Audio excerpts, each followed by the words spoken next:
Hola y bienvenidos a su podcast Ejecutando el Juicio. El día de hoy tengo el gran honor de presentarles a la juez de control, María Milagros Pérez Ruiz. Ella se encuentra adscrita en la vista en el Poder Judicial de la Ciudad de México. Maestra, muchísimas gracias por aceptar la invitación y estar con nosotros el día de hoy para platicarnos un poquito de sus experiencias como juzgadora y como persona. También la queremos conocer. Muchas gracias, qué amables, les agradezco la invitación. Siempre es un gusto compartir conocimientos y experiencia con ustedes y con el público, por supuesto. Yo me desempeño como jueza de control del Sistema Procesal Penal Acusatorio y ahorita estoy adscrita a la Unidad de Acción Judicial número 4 aquí en la Ciudad de México, en el Tribunal Superior de Justicia.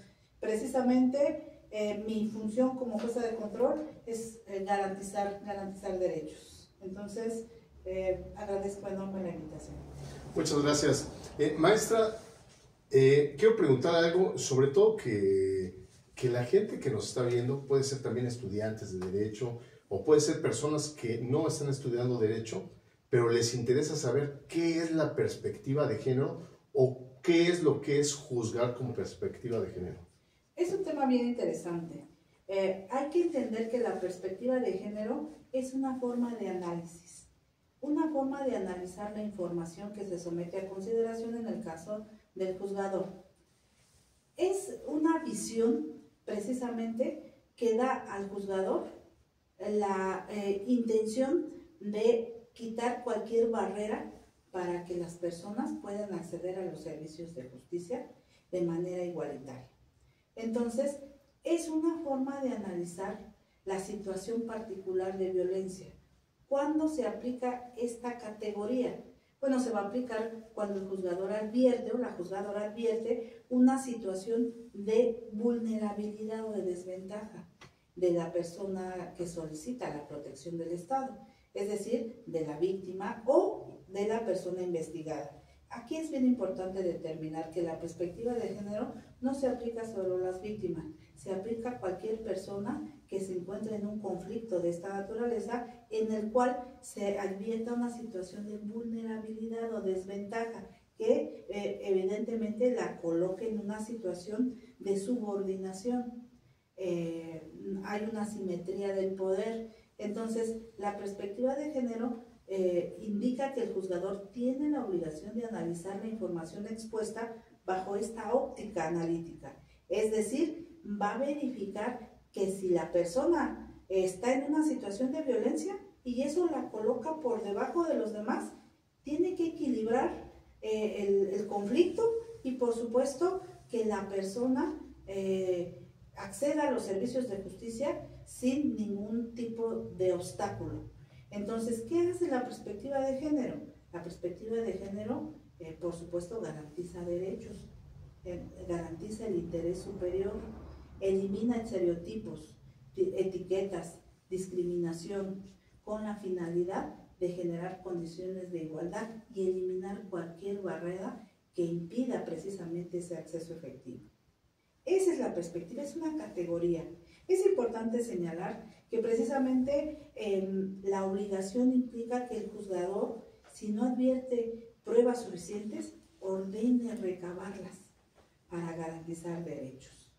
La perspectiva de género, por ejemplo, en el caso, la Suprema Corte de Justicia de la Nación ha determinado que es una obligación del juzgador, cuando advierte una situación de violencia, garantizar el acceso efectivo a través de la perspectiva de género. Niñas, niños, adolescentes, personas en situación de vulnerabilidad. No solo porque sean mujeres. La perspectiva de género se aplica a las personas que se colocan en una situación vulnerable. Entonces, cuando están en esa situación, es que se aplica precisamente esta categoría para eliminar barreras. Maestra, yo tengo una pregunta. Aparte, en la perspectiva de género también se habla del principio de interseccionalidad, es decir, valorar el entorno de la persona que se encuentra bajo un subyugo, digamos, o se encuentra vulnerada frente a su agresor. Entonces, no sé si nos podría abonar un poquito más sobre el principio de interseccionalidad, que es abordar los demás temas que en torno a la persona que se le va a aplicar la perspectiva de género. Efectivamente, el juzgador tiene la obligación de analizar esa situación de vulnerabilidad, considerando la posición en la que se coloca la persona. Es decir, si es dentro de un grupo familiar, ¿cuál es la situación que está permeando y que le provoca esa cuestión de desventaja? En el caso, por ejemplo, hay una situación de desventaja cuando su agresor es el que provee el grupo familiar. Entonces, esa simetría implica que la persona, en el caso, vamos a tomar como ejemplo particular, en el caso de la mujer, ella se coloca en una situación de vulnerabilidad. ¿Por qué? Porque ella es ama de casa, ella no trabaja, está al cuidado de la familia. Entonces, la persona que provee considera que como lleva los recursos al hogar, entonces eso la coloca en una situación superior. Y viene la violencia, la crisis familiar, viene el tema de agresión a los miembros de la familia y la alteración a la armonía familiar. Evidentemente que eso se constituye en un delito. Entonces, precisamente esta situación de interseccionalidad da la pauta a que el juzgador debe considerar que en grupos familiares, como en el caso en donde una de las partes se coloca por debajo debido a esta cuestión de también de la cultura patriarcal y este tema de los machismos o micromachismos que permea precisamente la cultura mexicana, entonces implica que la persona se coloca por debajo, y es cuando la perspectiva de género tiene que analizar esa situación particular para poder garantizar derechos. Ok, por ejemplo, digo, para las personas que quede un poco más ejemplificado, vamos a suponer que llega una persona que está detenida y que es mujer. Y está detenida porque lesionó a su marido.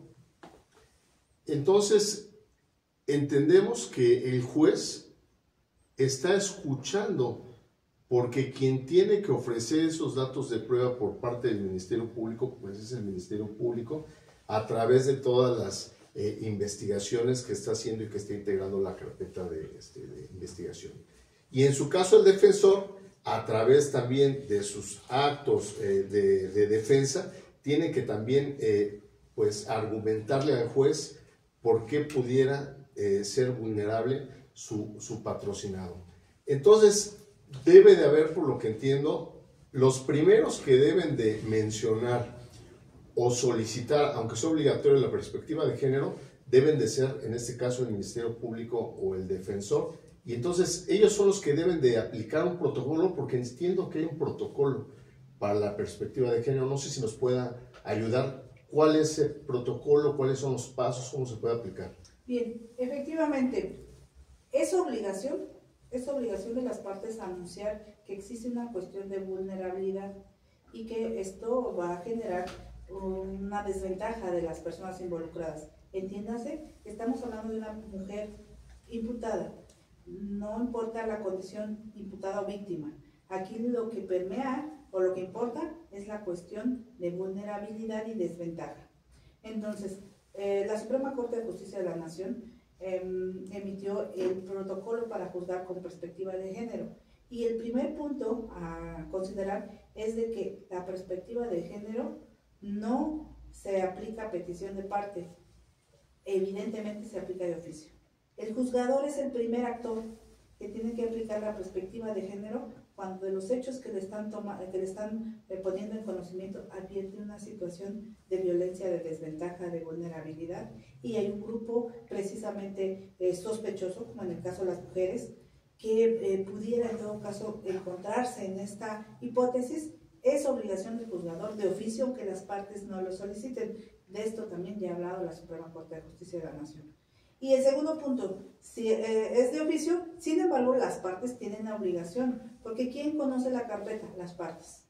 Ellas son las que conocen los registros y saben la situación de vulnerabilidad. Aquí hay una cuestión, la persona es detenida porque agredió a una miembro de su familia porque era constantemente agredida. Ese es un tema muy importante porque se tiene que aplicar la perspectiva de género, no obstante que sea la persona imputada. porque no es que se le va a eximir evidentemente de una responsabilidad, sino que se van a generar condiciones de igualdad frente a su agresor. Porque aquí ese agresor se torna la persona víctima.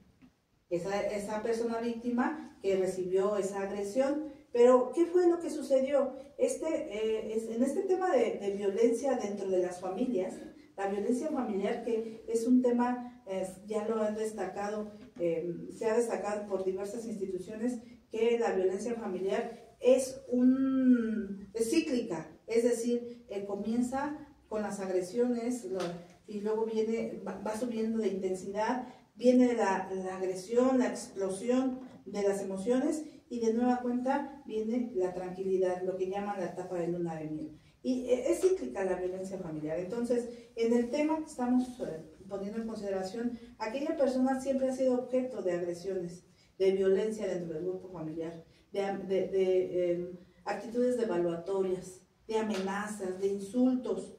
Hay un momento que se dio la discusión, trató de defenderse de alguna agresión o esa situación de emoción ya con tanta violencia que ha sufrido, pues agredió a aquella persona que en su momento fue su agresor, o en muchos momentos fue su agresor. Y ahora ella es la imputada, ahora ella es la que el Estado le reprocha esa conducta de agredir a esta persona, que es su pareja, por ejemplo.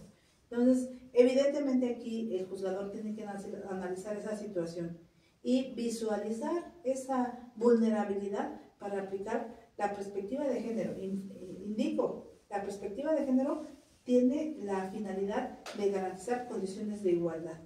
Aquí en este supuesto, la persona que resultó con las lesiones efectivamente es la víctima y la persona que lesionó es la mujer que recibió agresiones constantes y que a la postre decidió tomar la justicia por su mano y agredir a esta persona agresora.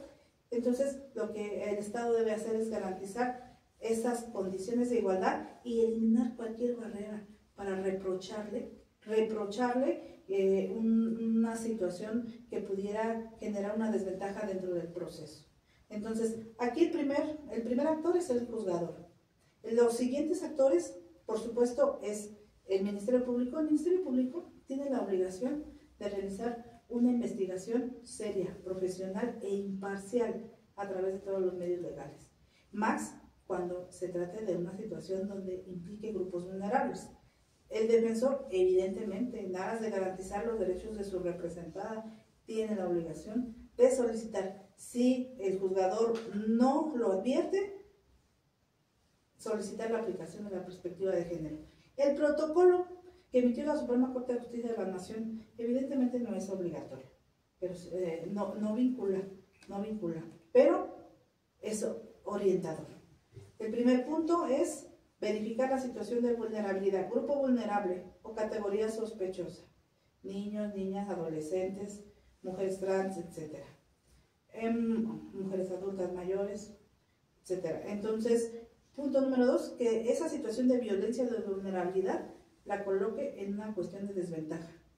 Paso número 3, que esa desventaja se deba a una situación de asimetría de poder. Paso número 4, evidentemente, que exista una violación a derechos fundamentales. El tema de la violencia contra las mujeres es una extrema violación a derechos fundamentales. Punto número 5, que evitar lenguaje estereotipado, discriminatorio, por supuesto.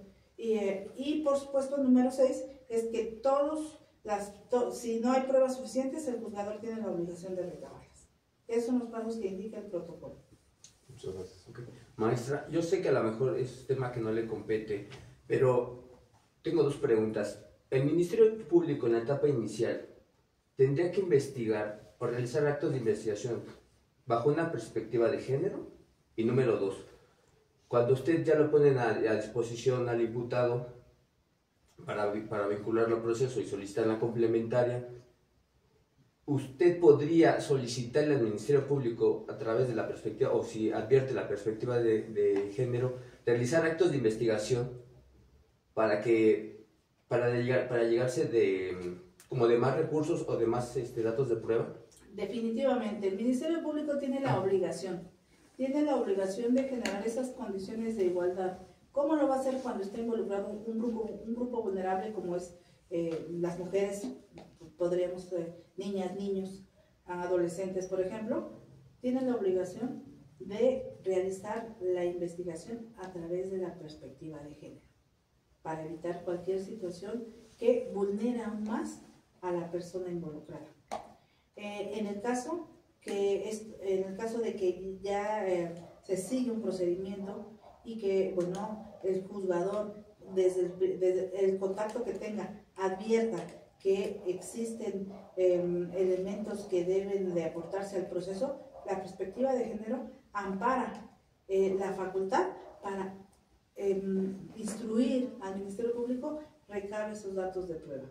Incluso en las condenas internacionales, en la Corte Interamericana de Derechos Humanos, precisamente en el caso Campo Algodonero, fue uno de los temas. El Ministerio Público no actuó bajo el principio de perspectiva de género. Debía ordenarle recabar todos los datos de prueba necesarios para, por supuesto, en el caso, pues, investigar la muerte de las personas. Entonces, la muerte de estas mujeres es una obligación. Tiene que actuar con perspectiva de género. Y además el juzgador sí está facultado para ordenar, se recaben todos los actos de investigación, todos los datos necesarios para, por supuesto, conocer la verdad, que es el tema fundamental, esclarecer los hechos, que el culpable no quede impune, que se proteja al inocente y que se repare el daño. Ok, y por ejemplo, maestra, en ese mismo ejemplo que estaba yo comentando, detienen a esta mujer, la ponen a disposición del juez de control, inicia la audiencia inicial, viene lo que es el control legal de la detención, se da esa legalidad, viene después la formulación de la imputación, después viene la vinculación, se vincula y la pregunta es la siguiente: ¿sirve como debate la perspectiva de género a favor de la detenida, de la imputada, en el debate de medidas cautelares para que en este caso, por ejemplo, si el Ministerio Público solicita la prisión preventiva justificada, no se dé? ¿Sí sirve en el debate de medidas cautelares o no sirve?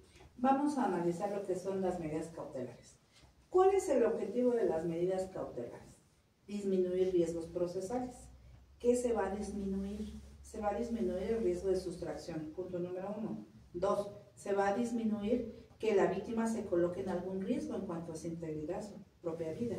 Punto número 3, evitar la paralización del procedimiento. Entonces, las medidas cautelares van a minimizar que la persona se sustraiga a la acción de la justicia, van a minimizar que la víctima se coloque en un riesgo y van a minimizar que la investigación se pueda paralizar por una acción del propio imputado o imputada.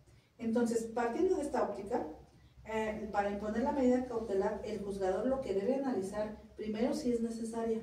¿Por qué es necesaria? Porque si hay un riesgo de sustracción, la persona pues, no tiene una residencia, no tiene red familiar o ha incumplido citas judiciales previamente, por ejemplo, si es un asunto en donde ya el asunto es judicializado, pero algún tema de estos, o bien la víctima reporta que, bueno, se siente insegura porque hay amenazas, porque los hechos son violentos los que originaron precisamente esa carpeta, o bien hay amenazas a los testigos o hay sustracción o robo de constancias de la carpeta.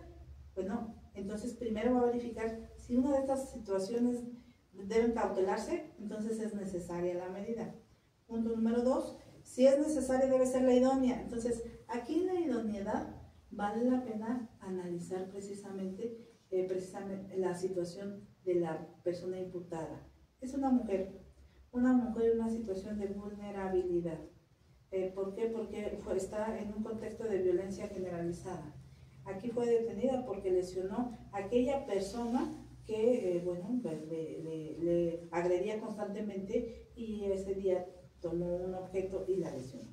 Entonces, aquí vamos a ver cuál es la idónea. Aquí sí vale la pena que el defensor pudiera poner en contexto la situación de vulnerabilidad para verificar cuál medida cautelar es la idónea.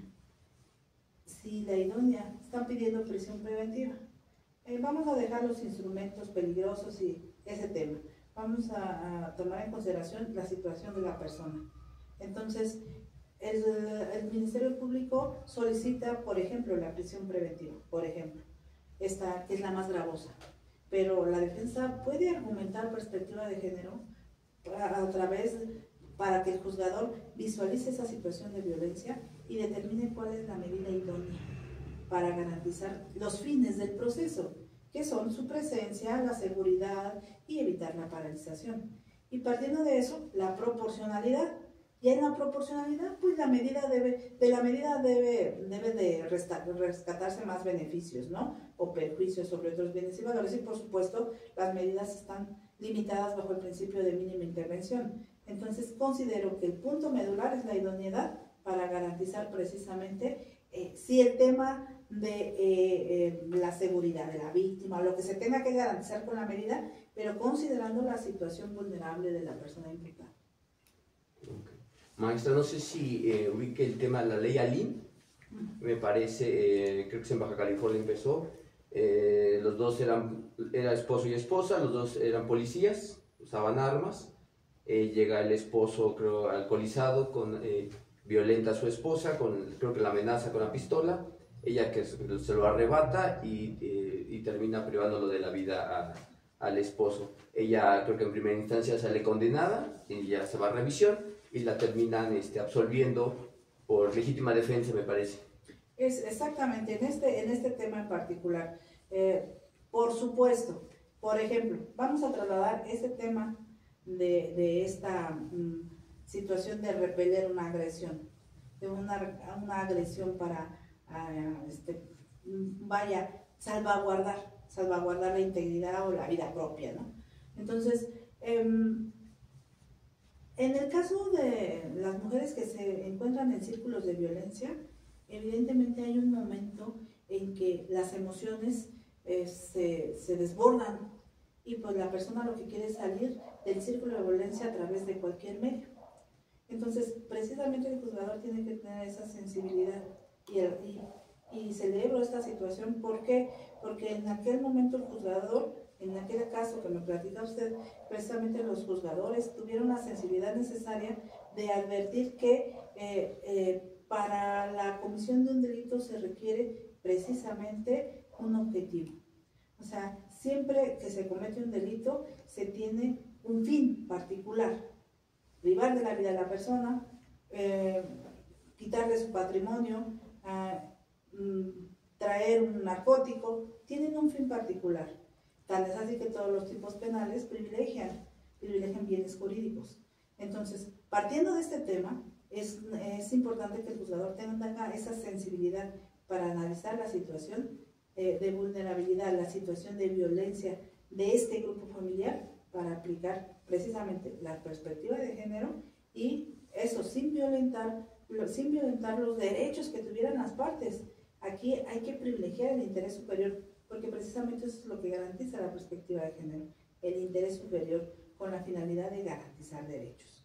Y entonces, aquí en el caso supuesto que estamos hablando de aquella persona que agrede a su agresor, técnicamente, porque es un círculo de violencia, el juzgador tiene la obligación, como aquí en el caso particular, de verificar esa cuestión y en todo caso, pues bueno, bajo esta óptica, privilegiar el interés superior de la parte afectada, dada el círculo de violencia que se encuentra.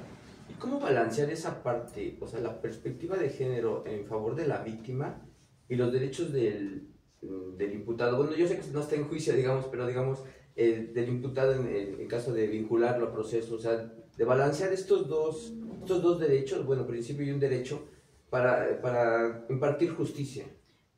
Considero que aquí hay que hacer un juicio de ponderación.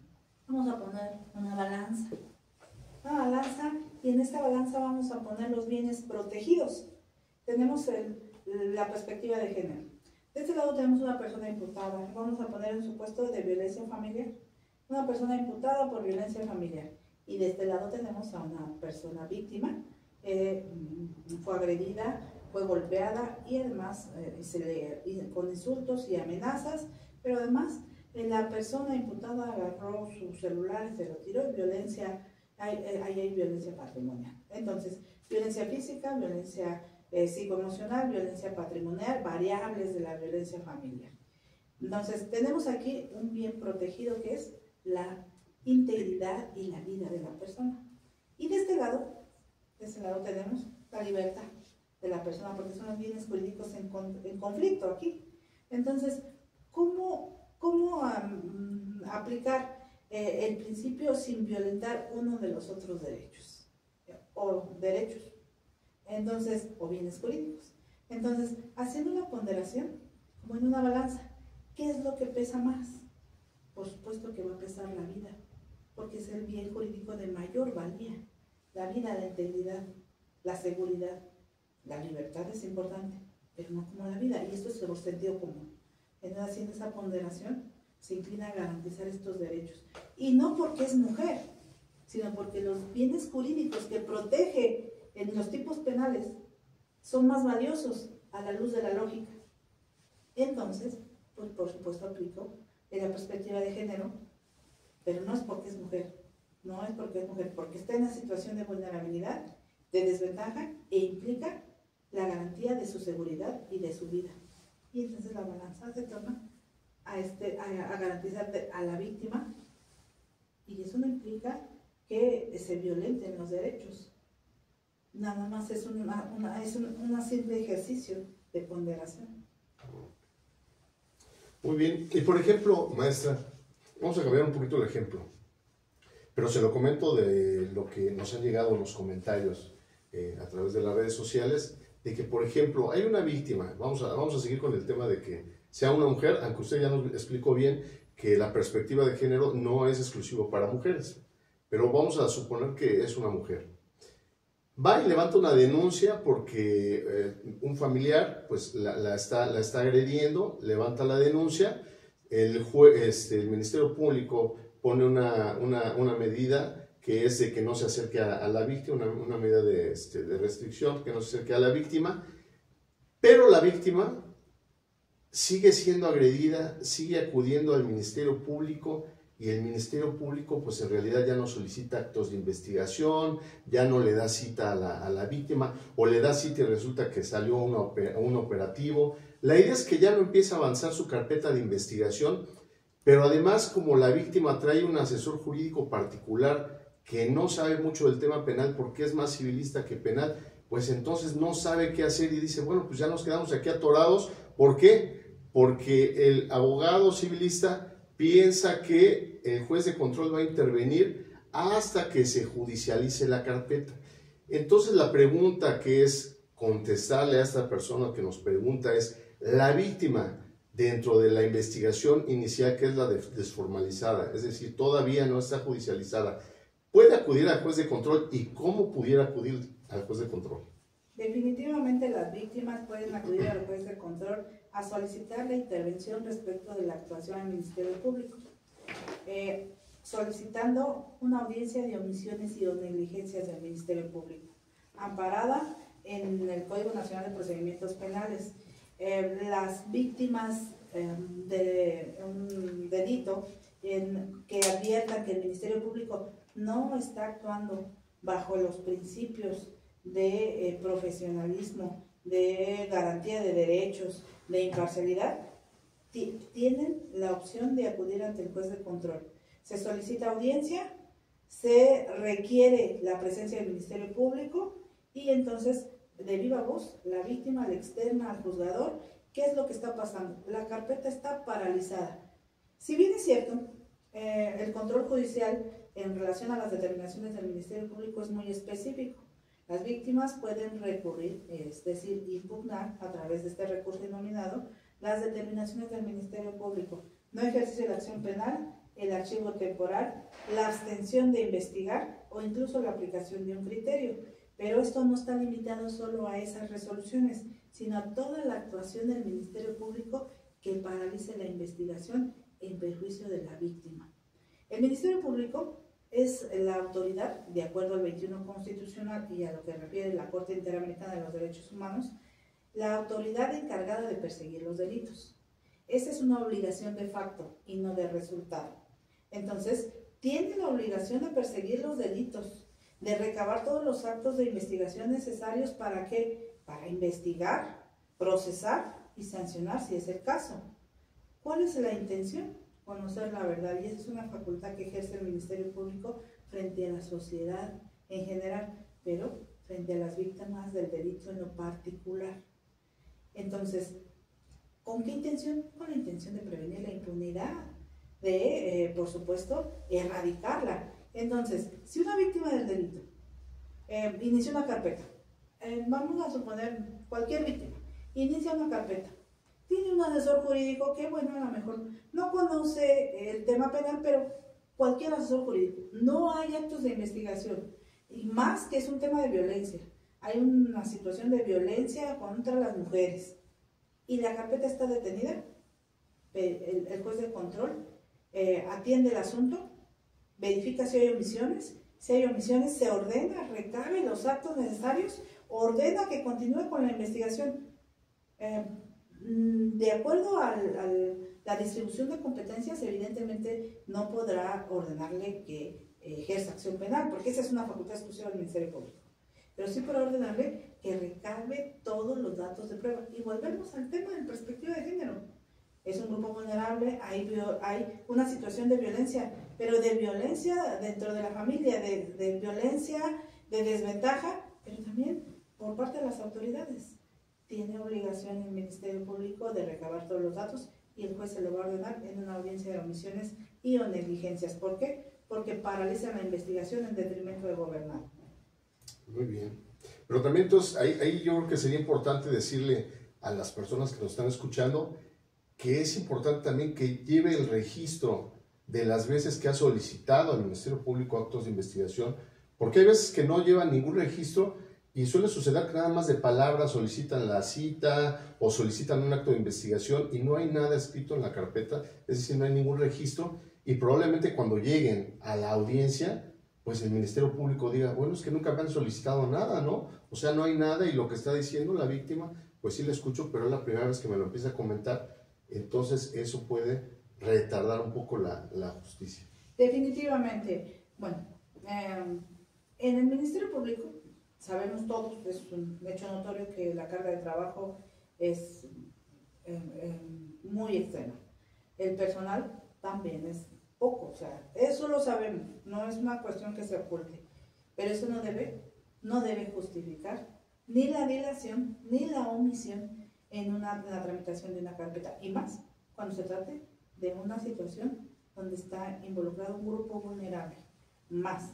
Entonces, evidentemente, la persona va al Ministerio Público y a lo mejor no hay ni un registro. Es importante que ustedes, ciudadanos, ciudadanas, que acudan al Ministerio Público, pues bueno, lleven efectivamente ese registro.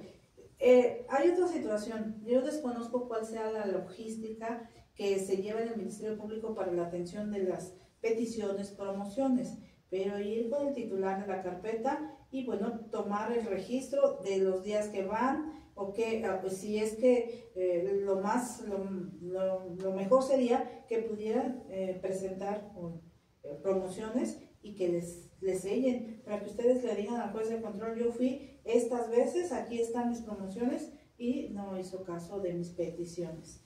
Entonces el juez de control ordenará, y si hay un tema en cuanto a negligencia manifiesta, podrá dar vista al órgano de control interno o inclusive ordenar el inicio de una carpeta por la negligencia del Ministerio Público en la tramitación de un asunto donde implica incluso violencia.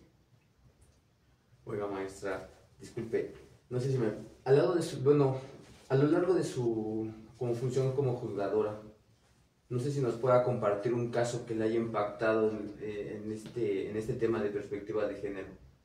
Bien, bueno, les platico. Yo soy servidora pública desde hace más de 29 años. Yo inicié en los años 90 como oficial judicial en juzgados de distrito. Más tarde ingresé al Tribunal Superior de Justicia.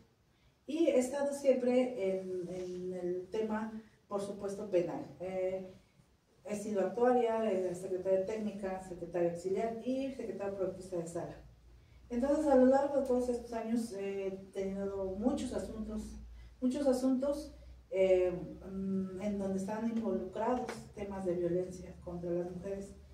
Y por supuesto, ya de juzgadora, pues no puedo establecer un caso en particular porque a mí en lo personal, todo el tema de violencia contra las mujeres me genera especial atención.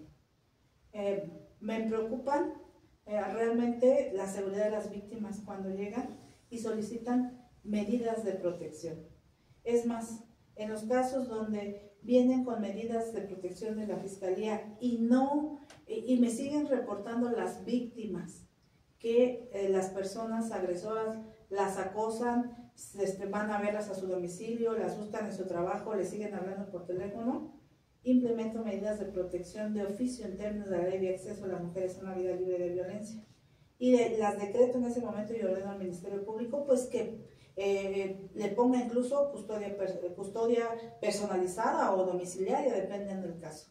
Entonces, ha habido muchos casos que he tomado en conocimiento, pero sin lugar a dudas, los casos en donde mujeres son violentadas y que además justifican la violencia por parte de sus parejas, tomando como base el tema de que son los proveedores, realmente para mí esos me impactan porque estas mujeres que están en este círculo de violencia siguen siendo violentadas, no solo por el tema físico, psicológico, sino también por este tema económico que las coloca aún más en vulnerabilidad. Entonces yo no podría hablar de un caso en particular, sino que todos estos casos de violencia, donde hay mujeres, donde hay niñas, niños, adolescentes, generalmente pues sí han dejado una huella y eso cada día me hace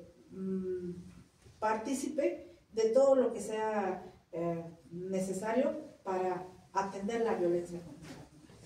Esa espiral de violencia o ese ambiente de violencia que viven las mujeres, lastimosamente en México, a veces ellas no se dan ni cuenta de lo que están viviendo, o sea, se dan, igual ya como tratan de abrir los ojos 2, 3 años después de mucha violencia y es cuando ya agreden a su victimario. Es lamentable esta situación, considero que es cultural, porque normalizamos la violencia. Ese es un tema. Normalizamos la violencia y además desde que somos niños, adolescentes, estamos en un círculo de violencia. Entonces ya nos parece tan normal las agresiones, los gritos, que bueno, por supuesto el ser humano tiende a evolucionar y al momento en que es adulto, un grito, una cachetada, la normaliza. Pero pasan 3 o 4 o 5 años o 20 años y sigue justificando diciendo, bueno, lo que pasa es que así era, cuando yo era niña, así era en mi casa. Pero ahora despierta y se le criminaliza. Debemos de observar el fondo, el origen de esa violencia. Y el tema particular es eso, que se normaliza. En muchas ocasiones, y eso yo lo veo en las audiencias del día a día, que las víctimas salen con el sentimiento de culpa, de decir, lo denuncié y ahora está preso por mi culpa. No, está preso porque te agredió, está preso porque te violentó, porque puso en peligro tu vida. Entonces, esa es la situación particular, que la violencia se ha normalizado. Y entonces, considero que el tema debe de abordarse desde el origen, desde los niños, las niñas, no generar ambientes de violencia en las escuelas, toda esta temática que a la postre da como consecuencia hogares con violencia y víctimas de violencia. Sí, fíjese que es muy importante lo que usted comenta, maestra, porque, por ejemplo, a mí como profesional del derecho, me ha tocado alguna vez algún cliente que me haya dicho, es que no quiero que lo vayan a detener porque entonces ya no me va a dar pensión alimenticia. Y entonces esto se vuelve un círculo vicioso en donde pues sí lo llegan a denunciar porque no quieren seguir siendo agredidas, pero muchas veces no quieren ese resultado en donde pues los vayan a detener y sigan recibiendo esa pensión alimenticia. Pero bueno, siguiendo con este ejercicio académico, que además no es tan académico porque mucha gente que nos está viendo pues no son estudiosos del derecho, pero sí les interesa el tema. ¿Qué usted nos podría explicar como juez de control qué es la audiencia inicial? ¿Cuáles son las etapas de la audiencia inicial? Y desde su punto de vista, ¿cuál es la etapa que más le gusta o la que usted considera que es más difícil o hay que ponerle mayor atención? Bueno, la audiencia inicial. Vamos aquí a hacer una diferencia. Hay una audiencia inicial con detenido y una audiencia inicial sin detenido. Bueno, ¿cómo comienza una investigación? Con la noticia criminal, la denuncia y o la querella. Esto es ante el Ministerio Público. Vamos, que es una denuncia y o querella, inicia una carpeta y el Ministerio Público, luego que ya tiene todos los elementos, ejerce acción penal, entonces solicita una audiencia inicial sin detenido.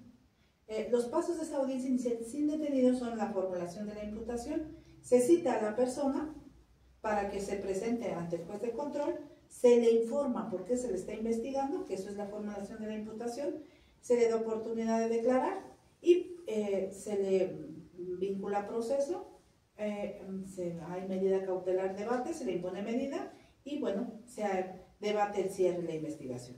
En una audiencia inicial con detenido, quiere decir que alguna persona fue detenida en flagrancia. Entonces, el Ministerio Público ejerce acción penal con detenido. ¿Y cuál es el primer acto procesal en esta audiencia? Y nos vamos a detener específicamente en la con detenido. Es el control de la detención. Ese es el primer acto. Vamos, el primer acto es control de la detención. El juez calificará si la detención y la retención que sufrió la persona detenida en el Ministerio Público se ajusta a la legalidad. El siguiente acto es la formulación de la imputación, la declaración de la persona, la petición de vinculación al proceso, la medida cautelar y por supuesto el plazo. Vamos con el control de la detención. El control de la detención, el juzgador verificará los extremos del artículo 16 constitucional. ¿Qué va a verificar?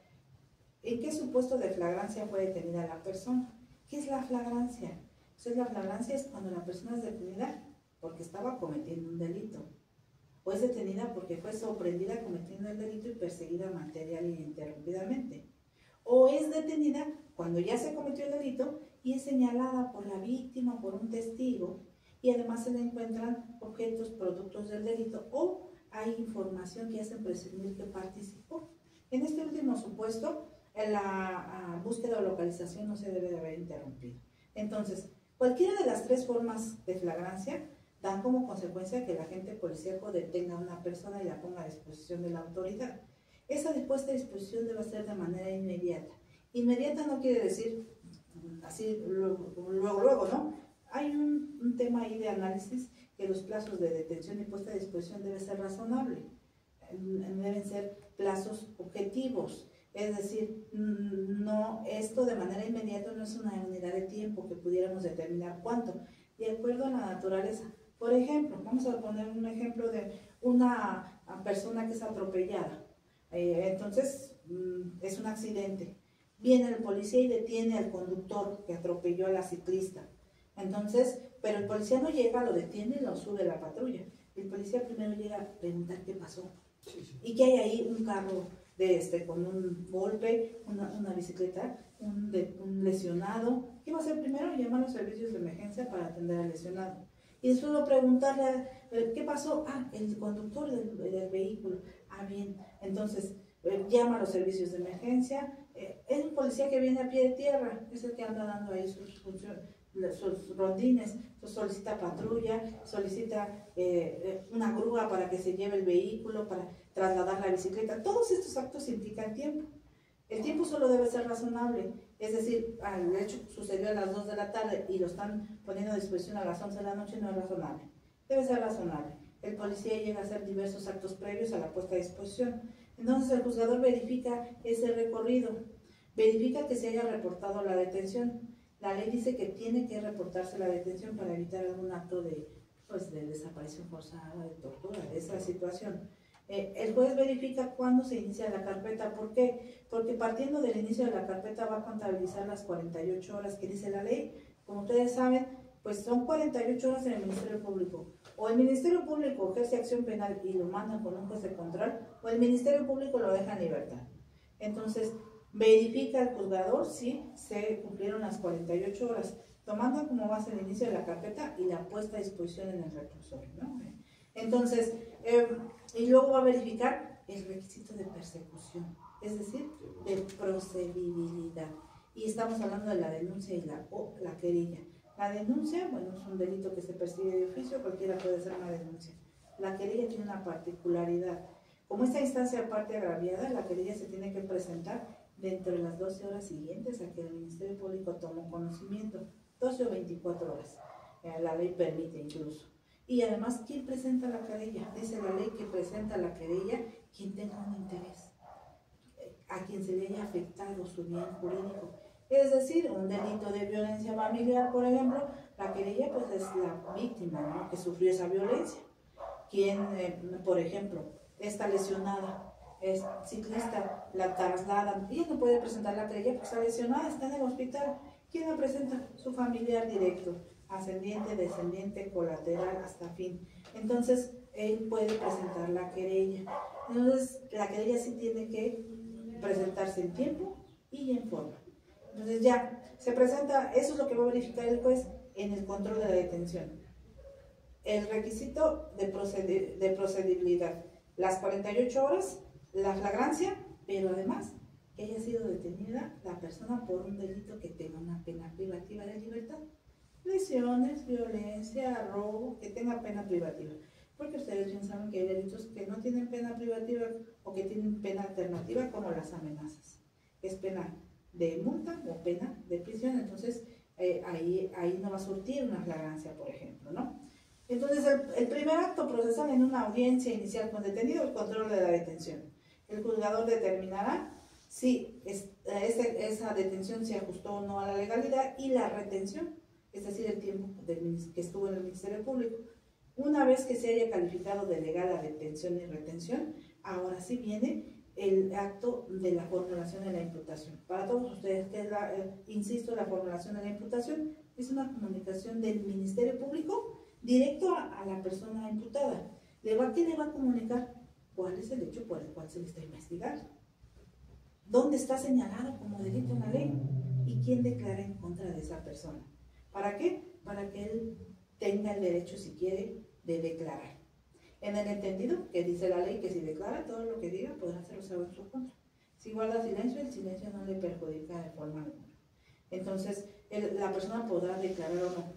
En el entendido también que la persona detenida tiene a su favor el principio de presunción de inocencia. ¿Qué quiere decir esto? Que es inocente desde el momento de la detención hasta que se le dicta una sentencia. Entonces, su siguiente acto, la declaración. ¿Declara o no? La persona es pasada a la palestra para que declare si eso desea. Tercer acto, la vinculación al proceso. La vinculación al proceso no es otra cosa más que una resolución que va a determinar la situación jurídica de la persona. Es decir, la vinculación al proceso es una resolución que solo fija el rumbo a la investigación, en el entendido de que dejemos eso atrás. ¿Se acuerdan ustedes en el sistema tradicional que existía el auto formal, prisión? No, aquí la vinculación no va a fijar la litis, no va a fijar el problema, porque la vinculación solamente es la autorización para seguir investigando. Entonces, la vinculación al proceso reúne ciertas exigencias. Primero, pues que se haya formulado la imputación, ya se formuló. Que se haya dado oportunidad de declarar a la persona, ya se hizo. Y ahora el Ministerio Público tiene que aportar los datos por los que considera que se tiene que seguir investigando y que esos datos sean razonables, sean indicios suficientes. Entonces, la vinculación podrá dictarse en el día de la audiencia en 3 o 6 días. Es decir, a lo mejor la persona tiene algún dato que quiere aportar, puede acogerse al plazo de las 72 horas o al plazo de las 144 horas, 3 o 6 días, como decíamos. Entonces, aquí también pues se verifica si existe o no alguna causa de extinción de la acción penal o alguna causa de exclusión del delito, por ejemplo, vamos a hablar que era un delito de fraude, pero no era fraude, sino era un incumplimiento al contrato, entonces no hay delito, puede haber una causa ahí de exclusión del delito. Pero el juzgador analiza todos estos supuestos para poder decir si autorizo que siga investigando y vinculo a proceso, o no autorizo que siga investigando, no vinculo a proceso y se regresa a fiscalía. Si no vincula a proceso, es importante que ustedes sepan, el Ministerio Público no es que ya vaya a archivar el asunto, de ninguna manera. El no vincular a proceso implica que el Ministerio Público puede seguir investigando y volver a solicitar una audiencia para formular imputación por esos mismos hechos, por esos mismos hechos. Y el siguiente punto aquí el siguiente acto procesal es el de la medida cautelar.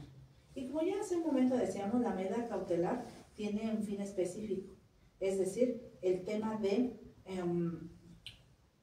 garantizar la comparecencia, la seguridad de la persona o evitar la paralización. Si hay algún riesgo que garantizar, se solicitará medida cautelar, que puede ser desde la firma hasta la prisión, dependiendo del caso.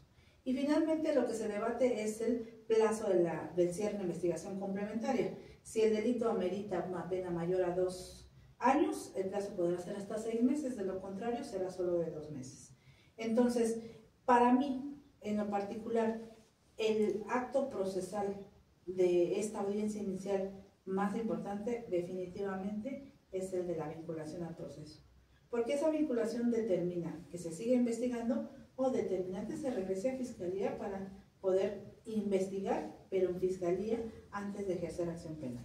Entonces, se ha dicho mucho del auto de vinculación al proceso. Es solamente un auto que va a fijar el rumbo de la investigación, e incluso hay muchos criterios de la autoridad federal que dice que no es necesario ni siquiera analizar el evento en toda su magnitud, el evento criminal, porque no es necesario analizar pues elementos del tipo penal. Considero que evidentemente en el auto de vinculación al proceso pues sí se tiene que analizar si hay un delito, y para eso hay que verificar si hay una conducta criminal, si tiene un resultado, si esa conducta violenta un bien protegido como la vida, la integridad, cómo fue el delito, es instantáneo, es permanente, o cómo el imputado cómo intervino como autor o con otras personas, o solamente auxiliando o como cómplice. Sí es necesario, para mi punto de vista, analizar toda esta situación en la vinculación, porque la vinculación al proceso, estos hechos serán materia de la acusación y esa acusación será la materia del juicio. Entonces, para mí la vinculación es el acto más importante de esta audiencia inicial. Muy bien. Maestra, para que le quede claro a la gente que nos está escuchando, que usted, como los juzgadores, vinculen o no a proceso a una persona, o sea, sí es una determinación como juzgador, pero dependen de la información que les dé el Ministerio Público, o en este caso el asesor, que los asesores, no voy a hablar mal de ellos, pero no es porque los estereotipan en la televisión. Es que el juez lo dejó libre, es que la juez dejó, es la impunidad de la juez, ¿no? O sea, que le quede claro a la gente que depende de los datos que le dé el Ministerio Público, que no se los tiene que leer, pero se los lee, ¿no? Los datos de prueba, tengo la entrevista de la víctima, de los testigos, tengo peritos, sobre eso usted resuelve en base a derecho, no en base a lo que quiere, a contentillo de usted, como amaneció ese día de carácter, ¿no?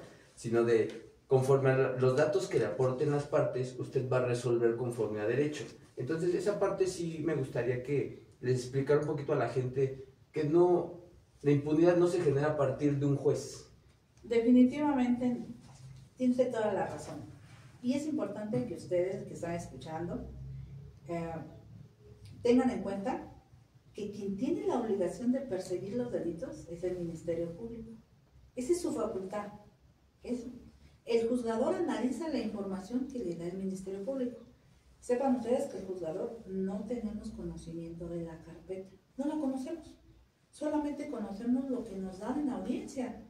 El Ministerio Público llega y nos da la información. Por eso es importante que todos los que intervengan estén atentos a la información. ¿Por qué? Porque ellos pueden decir, no, no está dando la información completa, no, está faltando al deber de lealtad porque está anunciando solo los datos que le convienen y no todos los que están en la carpeta, porque es su obligación, los de cargo y los de descargo inclusive, ¿no? Entonces, es importante que ustedes sepan que la responsabilidad efectivamente recae en ese órgano técnico.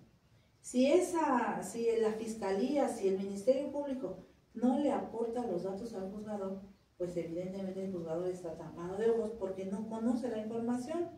Y no es culpa del juzgador, no es culpa del órgano jurisdiccional, sino que es que el Ministerio Público no le aporta la información suficiente. Y si hay una falla técnica de esa naturaleza, si no hay argumentos, porque además no solo la información, debe argumentar, o sea, ¿por qué esos datos? ¿Por qué esta entrevista? ¿Por qué este informe de policía? ¿Por qué esta opinión técnica del perito en materia de tránsito? ¿Por qué estas fotografías? ¿Por qué son suficientes para vincular a una persona por un delito de lesiones? Se lo tiene que decir al juzgador, tiene que generar argumentos, porque esa es su función. Posiblemente en coadyuvancia con el Ministerio Público, del Ministerio Público, con el asesor que pudiera también generar algún argumento.